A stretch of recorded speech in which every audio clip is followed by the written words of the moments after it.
I'm steeped in the John F. Kennedy story from a very young age.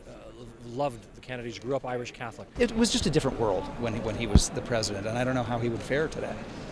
I mean, I walked onto this movie, and Rob is a very warm and wonderful and welcoming guy, and a very, very generous actor. So nothing. I just had to work and be in the moment, and there it was right there. You know, we had a nice. I feel like we had a nice chemistry on screen. I was very happy with that.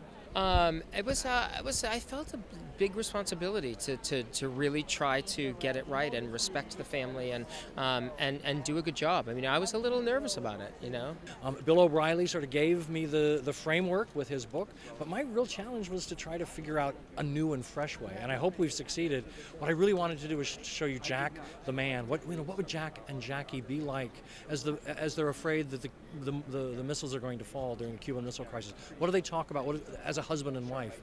So that was what was new and exciting for me. You know, and so we're making history accessible and fun to read.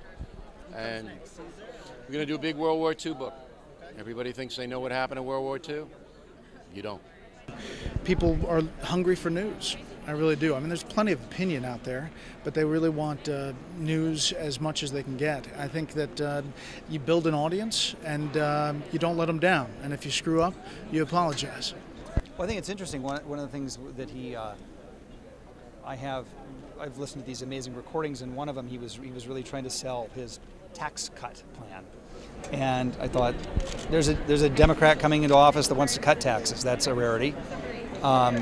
He is a type of politician that you don't see the likes of much anymore.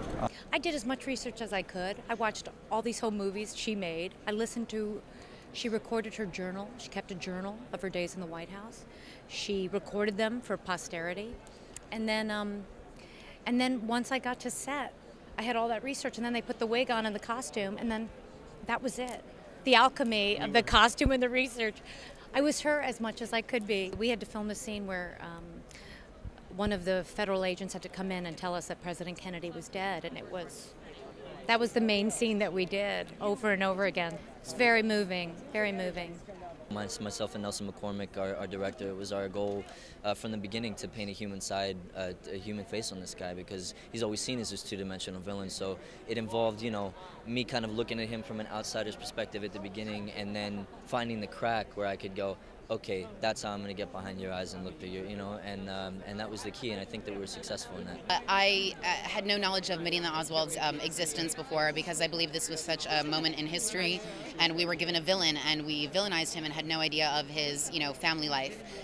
So I was fascinated to find out that she was Russian and, you know, was a housewife, but also really cared for her children, and I think we really showcase a lot of that in the movie.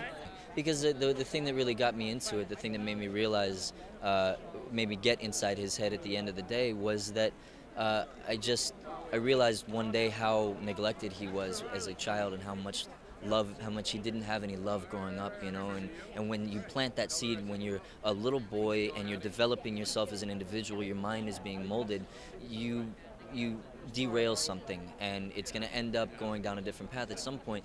But like, people ask me if I could ask him a question, go back in time and ask him a question, what would I ask him? And I say, I wouldn't want to ask him anything. I wish that I could go back to a time where I was a little bit older than him, where I could take him out with a baseball bat and glove and go and throw a ball with him, or give him a hug, give him some positive male influence in his life, because he never had that. And I was so grateful that I grew up in a family with, you know, parents that we were all a bunch of struggling actors, but that was never spared on me. Everybody, there was nothing but love in my home. And when I realized that he didn't have that, that's what made me get back into his head. And I was like, okay, I get you. We know the history. We know what happened. But what, you know, what we don't know is the story behind the story. And so that was what the big challenge for me was, and hopefully we've succeeded in telling that story. I think that it just underlines how hard it is in this climate for people to get things done. And I think that the same would be true for regardless of what side of the aisle you're on. I'd like to play somebody without fake teeth. Let's just start there. Behind the candelabra and Kennedy, no more tape, no more teeth.